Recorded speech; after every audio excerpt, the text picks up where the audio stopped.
Florida State head coach Mike Norvell has the unenviable task of attempting to reduce the snaps for his starters and star players despite Florida State playing a very difficult schedule.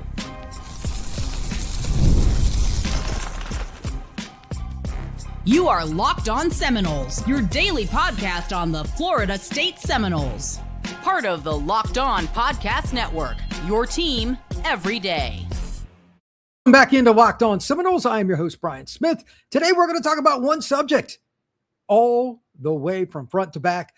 Florida State finding a way to reduce the snaps of its key contributors, and in particular, its star players. If they don't find a way to do it, even if they're winning games early in the year, it is going to be a big thud at the end of the season. We're going to break it down position by position. Today's show is brought to you by our friends over at Kalshi. Just download the Kalshi app. Use code Locked On, and you get $10 when you trade $10 on Kalshi. Here's the deal. I don't envy any college football coach when it comes to this. And ironically, Lane Kiffin at LSU had a great answer. Their own Matt Moscona, who runs Locked On LSU. I was listening to his podcast from yesterday, and I just thought it was brilliant.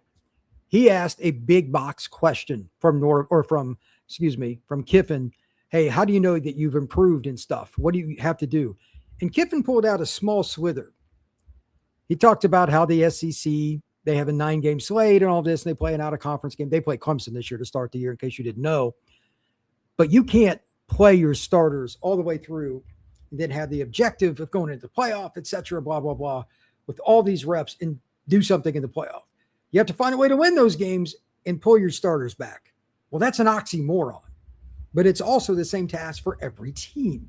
And the way Kiffin said, maybe some of the freshmen or newcomers that we have, game 1, they may not be able to play much. But what about game 4 or game 6 or game 8, game 3, 5, 7, whatever way you want to put it, a little down the road? Can they at least pull back some of the reps of the starters? You have to find a way to mitigate in some capacity. And he's 100% right. It's something that I've discussed on this show a few times in general, and I want to put it into more specific clarity so fans understand what coaches are up against. It's not fun.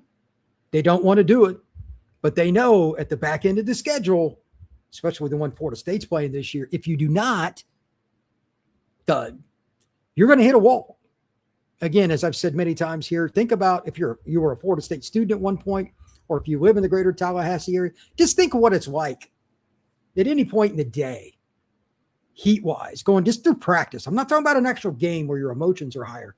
How much that takes out of you just walking around, going from your car to your garage, or going from a business that you work at to your car. You're sweating just doing that. Now put yourself in pads and a helmet and playing football. The practices take something out of you too, so it's not just games. So with Ashton Daniels and quarterback, and we'll just go quarterback to safety here.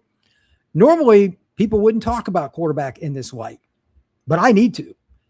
Why? Ashton Daniels, it's not about the passing. It's not about knowing the offense or being a leader. He's a young man that is going to take a girth, if you will, of not just hits, but big hits if Florida State's going to be successful. And I hate saying that. But that's what this offense is, man. In today's world, think about the teams in your head in college football that are successful in any way, shape, or form. How many of them run a 100% drop back offense, and they just always avoid the quarterback getting hit? How many? Miami would be the closest to it with what they did last year with Carson Beck. He's probably a little better athlete than people give him credit for, but he's not a big-time athlete. Outside of that, who? There isn't one.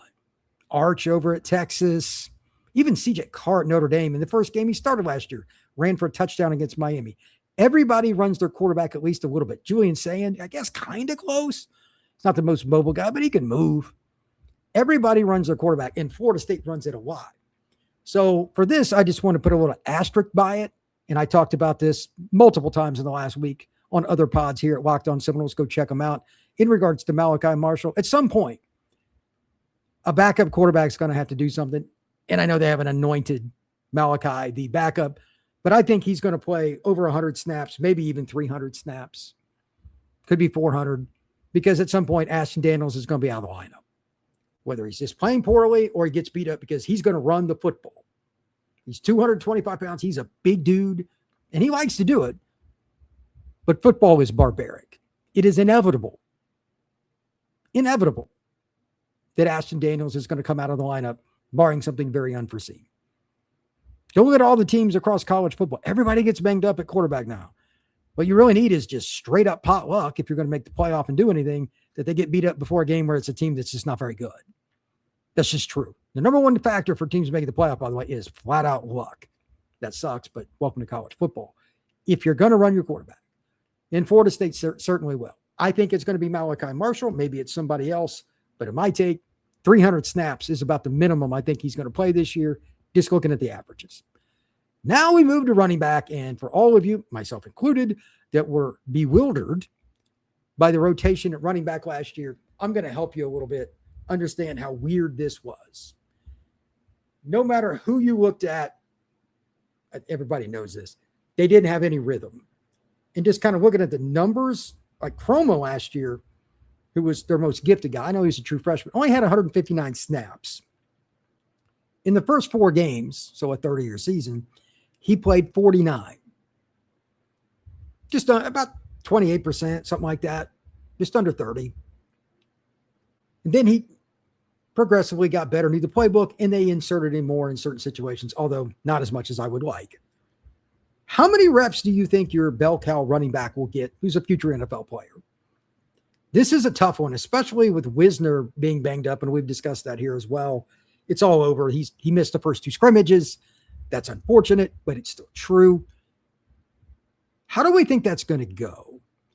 I'm very concerned because think about the schedule for the Noles. Take out New Mexico State. Obviously, you need him to play to gain some understanding of what's going on in the offense and also understand how they want to attack teams, who's absorbing the information, who's not, what do they need to work on before they play SMU and Alabama. But they still need to find a way, come hell, come high water, for him to be a coach on the sidelines in that second half against New Mexico State. Maybe that's exactly what they'll do. But for that to happen, he's also got to play very well. And I'm not talking about big runs. I'm talking about all the fundamental little things that we're not privy to, even in the media, in terms of the play call, where he was supposed to block, his footwork, just the microscopic small things that coaches get paid a lot of money to figure out. Who knows? Because you're going to play SMU the following game and then Alabama that game after in Tuscaloosa. Kromah ain't going to come off the field much in those 2 games. I'll make a pretty big bet on that. Why? He might be your most valuable offensive weapon because he's the one player that can consistently take pressure off a Duce outside because you got to bring a safety into the box. He's an NFL running back. But how do you do that? I have no idea what the right answer is because they're also in a situation as a coaching staff. Everybody knows it. They're on the hot seat. It is a conundrum of a rock meets a hard place. I'm really curious to see what they do with Kromah in the first 3 to 5 games. Because again, the back end of the schedule is really consistent. Like this schedule doesn't have, oh, well, this is really easy, right? They don't have a back-to-back easy game scenario. Not one time during the season. None. I think they're going to have to find a way to get even Amari Thomas, the true freshman, and he's very talented, by the way. I'm very high on him. Played at Blountstown. Really good player. Had offers all over the country. Ready. Because we don't know what's going to happen with Wisner. So we need Kromah somehow early in the season, even though they're playing some elite teams, to take some reps off and be competitive. Let's see how that goes. I do not think that's going to be an easy task. To that end, I also want to talk just a little bit about Duce. What would you guess Duce played last year in total snaps per Pro Football Focus? By the way, all these snap counts are per Pro Football Focus. We'll talk about him, then we'll hit break, but this is super important. I want to get this in. 705. It's a lot. And he got beat up a few times and played through it. He's one of those guys you about have to take his helmet for Duce Robinson not to go on the field. I respect him. Great young man. I am very, very happy to say that I had the chance to be around him when he was in high school. Really good kid. And above all else, he's somebody you just kind of want to be around. But people can't just let him have his way. Same thing with Kromah. They have to mitigate his snaps. Game 1, really, in particular. I know this might sound a little crazy to people, I really don't want him playing in the end of the first half because they can't take him off the field against SMU and especially Bama. Bama's secondary is nasty. They're going to come up with every post-snap read change you can imagine. You need all your veterans on the field. They are not a fun team to play against schematically. Really, really difficult.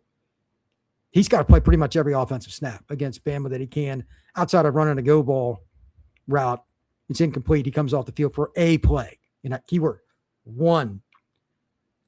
Because Bama's defense is too good in the back end. They can do whatever they want up front if they're not worried about your best receiver being on the field. So those kind of games early, and even SMU is going to have quite a bit of talent in their secondary, you have to find a way to get him on the field.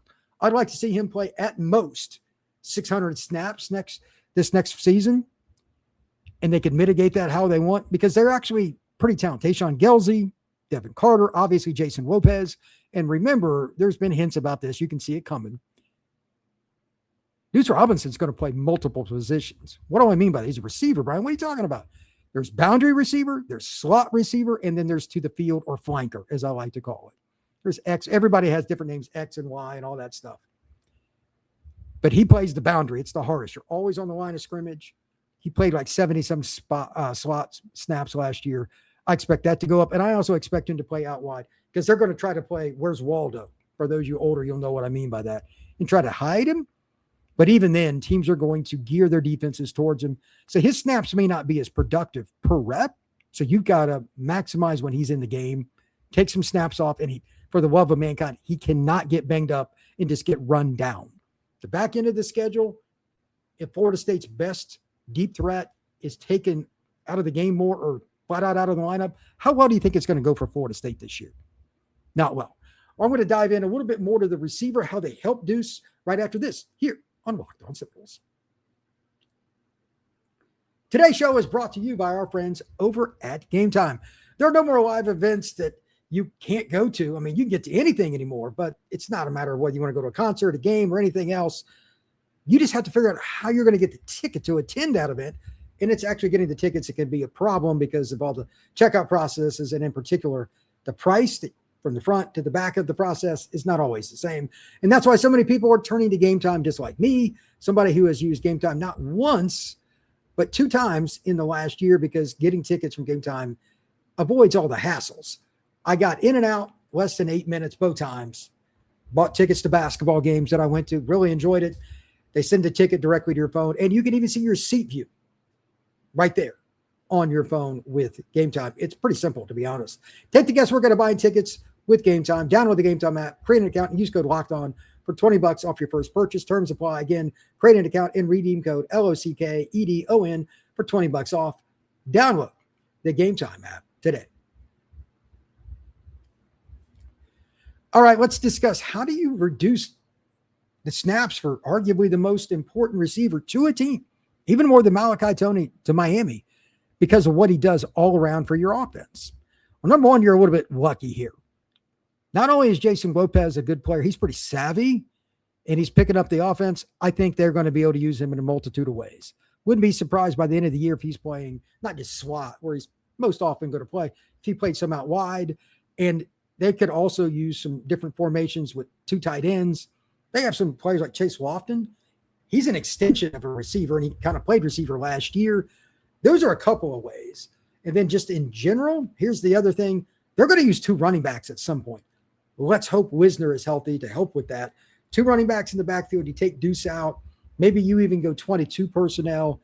There are a couple of different ways just so he can suck some oxygen in between snaps. Got to do it, man. Again, it's Tallahassee in the heat early in the season. That is not friendly. 50 snaps in Tallahassee is not the same as it is in Ann Arbor. I'm from the Midwest. It gets hot there. It's still not the same in September, in October. It's not close. Like October up in Ann Arbor or South Bend or Columbus or Happy Valley, it's perfect football weather in October. It is not in Tallahassee. You have to get him off the field. And here's the other part. I don't know which player or players that it will be, but I've got a few written down here. Boggs is the one in particular that I think is interesting. Jayvan Boggs, even though being beat up last year, I didn't remember him playing this much, but he had like 50-some snaps against NC State, ended up with 190 on the year. Probably going to play north of 190 this season, to say the least. I'd say 350 is pretty conservative. And again, Devin Carter, Jason Lopez expected to play, maybe one of the other younger freshmen, kind of like I was talking about before with Kiffin. Hey, you know what? This is a scenario where a lot of people were trying to find a different way. Every team, every school is trying to find a way to get starters off the field.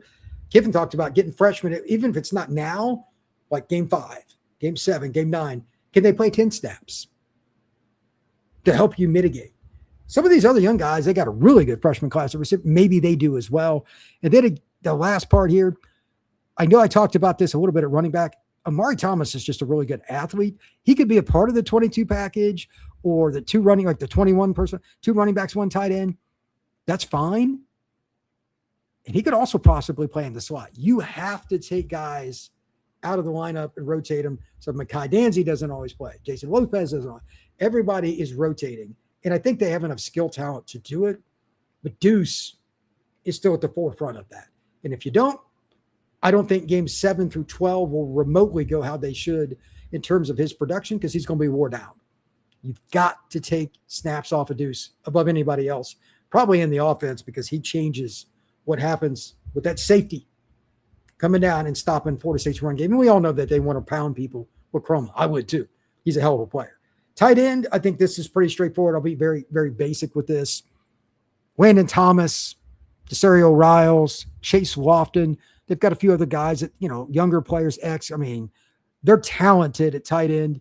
They just need to play the hot hand. And if they play a team that a certain profile package, like 12 personnel, 1 running back, 2 tight ends, is better, that's fine. They've got enough guys to do it. I just wanted to see consistency. And guys, once they're in a game and they get a rhythm, I just don't want it to be like running back was last year. I'm still a little goofy about trying to figure out why that running back rotation was so odd last season. It drove me nuts with what they did, even with Salchuk. It was weird. But Florida State has a lot of opportunities here at tight end, and it's one of the better tight end rooms probably in the ACC in P4, just physically. But there's not a lot of production because guys are younger, and Thomas has been banged up quite a bit. I expect to see a lot better. I'm going to skip over O-line in general, other than just to say I do expect, because linemen don't really rotate, you'll probably see a little bit. We've heard enough about Andre Otto and some of these other guys battling, trading different spots. Maybe Nate Paps play some tackle. Maybe play Otto on both guard spot. This is something that Coach Hand has done for a long time. He cross-trains, which most coaches do. We're going to see some 6 and 7 man starting lineups. And you're like, what? It's one thing to start, but it's who comes in like series 2 or series 3. At some point, I think they're going to do that because they're just trying to figure out their lineup. And that'll actually help. It's not you're trying to reduce snaps per se off all these guys, but at the same time, they don't know what their lineup's going to be. They're not set from what it sounds like to me, and I'm sure they're trying to mitigate saying that too much, but that's the basic information that I'm getting by reading the tea leaves. So we'll leave it at that. When we come back, I'm going to tackle the defense and wrap it up here at Locked On Seminoles. Today's show is brought to you, friends, over at Kalshi. Even before the football season kicks off, everyone's making predictions. Who's going to win the NFC East or the AFC West, whatever it may be, and who makes the playoffs? Who's going to be lifting the trophy if the season's in? On Kalshi, America's #1 prediction market. You can trade those predictions in a live market. And for me, you know what? Today I'm going to check out a player situation. League MVP for the NFL is one of the hardest predictions to make. It is super hard. For whatever it's worth right now, it is an insanely close race on Kalshi. Josh Allen, 11%, and then 3 guys tied at 10. Joe Burrow, Justin Herbert, Lamar Jackson. Then you drop down to 7 for a bunch of guys. Caleb Williams, Drake May, Matthew Stafford, and Patrick Mahomes. I don't know who I would go with because it's really difficult. I hate betting against Mahomes in general, but at the same time, I think it's a possibility that this is going to come down to the end, and you can get in or out of your trade at any point on Kalshi. So if you're on Kalshi and trading with peers in a live market, it's a lot better because there's no house. And as the probability changes, you can buy in and out of your position. Just download the Kalshi app and use code LOCKEDON to get $10 when you trade $10. Kalshi, Kalshi, Kalshi, trade on anything. All right, let's discuss the defense for Florida State. And this is a little bit different than the offense, to say the least. Not only do we have to discuss the Desir twins and what they did But it's those first 4 games that most teams historically try to lower reps for your starters because you're playing a couple of teams that aren't any good, yada, yada. And Florida State technically does games number 1 and games number 4, so that technically matches. But then the last 8, there's no break. It's all P4. It's all conference minus the game against the University of Florida in Doak Campbell. So last season, Daryl Desir played 300 snaps. Of those, in the first 4 games, 82 of them took place, so 27%. So that's a little less than the third of the schedule, so he was a little under, and he played more as the season went on. He's not going to have that opportunity this year, and either is his brother Mandrell. This is bad news bears historically for teams, but when defensive linemen get up over 400 snaps, their productivity, and you can go look at this wherever you want, get any team you want on Pro Football Focus. College players now, they get up over 400 snaps, it usually doesn't go well. But where's the depth coming from? We don't know for sure. They got Diggs and some other players, okay, but they need playmakers, not guys in the lineup, playmakers. The Desir twins are probably going to be as good of playmakers as you have. Kennedy and Anderson on the edge, we'll talk about that in a second. How do you keep them below the 400 snap plateau, both Daryl and Mandrell, and I'll give his snaps in a second, when you're in a year that you're trying to get over the hump and not get fired? You talk about razor thin. All right, Mandrell played even more snaps than his brother Daryl. He played 339, so 39 more snaps. 97 snaps came in the first 4 games. That's 28.6%, slightly more than his brother Daryl. I would expect both of them to be at 430 to 450 this year, minimum. That's a problem. Where's the depth going to come from? This is the one spot, and it's why D-line recruiting is so important. God only created so many of them. You can't move guys around because either you are that big and that athletic or you are not. It is a checkbox. I'm very concerned about that spot because it's one thing to rotate experienced guys in, and we can use Daniel Lyons as an example. Like, he played 425 last year. They were more comfortable with him. He was a 4th-year player in the program, and he's a 5th-year senior now. But 425 snaps, 123 of them came in the first 4 games. That's pretty standard. But Daniel Lyons is probably going to be the 3rd starter. So how do you fix the rest of it? Well, Kevin Wynn's part of it. He only played 40 snaps last year. This is the good news. If there's any chance that the Desir twins are going to come off the field and be under 400, Kevin Wynn's projected to play mostly nose guard, but they're going to play some 4-man fronts. Maybe he takes some off of them.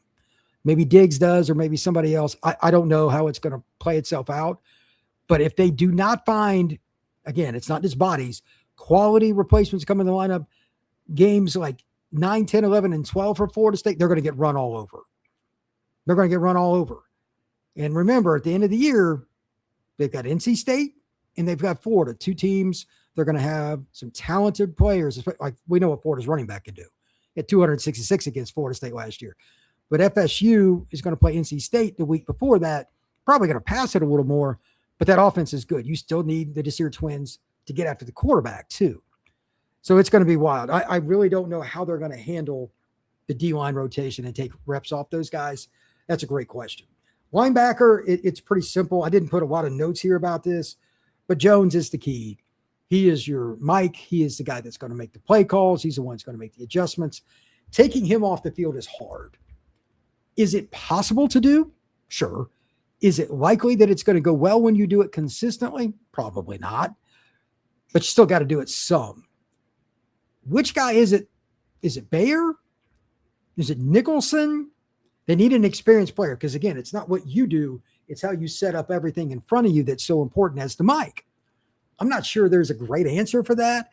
And there isn't even at the NFL level. Like, it's hard to be the guy that knows all the line calls and everything and studies the film to help your teammates. Hey, this is coming. Look for this guy. Like, you see guys pointing that out.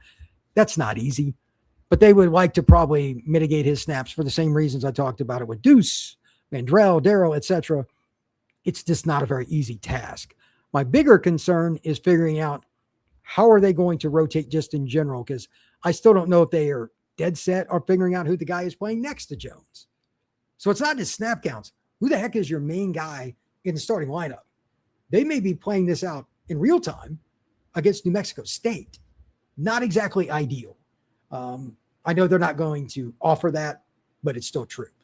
The secondary, I actually have a little bit of hope here, and it's for a couple of different reasons. I didn't pull up the numbers as much because, unfortunately, A, Jabril Rawls only played 7 games, so that kind of skews it. And B, Ashton Barker is probably your second best defensive back by a pretty wide margin. He's a freak as well. He might be the best pure athlete on the team, but he's changing positions, kind of. He's going to be the rover, as they call it. They're going to put him in the box some, over the slot. Like, he's going to move all over the place. I don't know how that's going to impact him.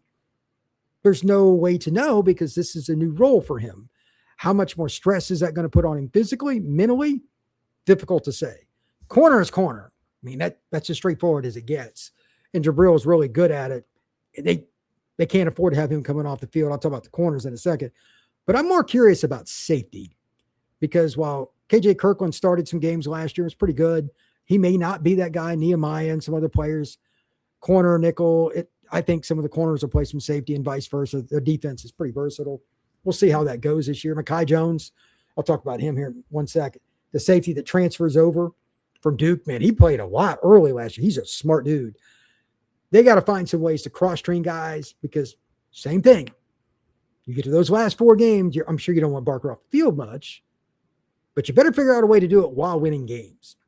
To that end, Mekhi Jones for Duke last year, he's the transfer, played 1 year at Duke before coming to FSU.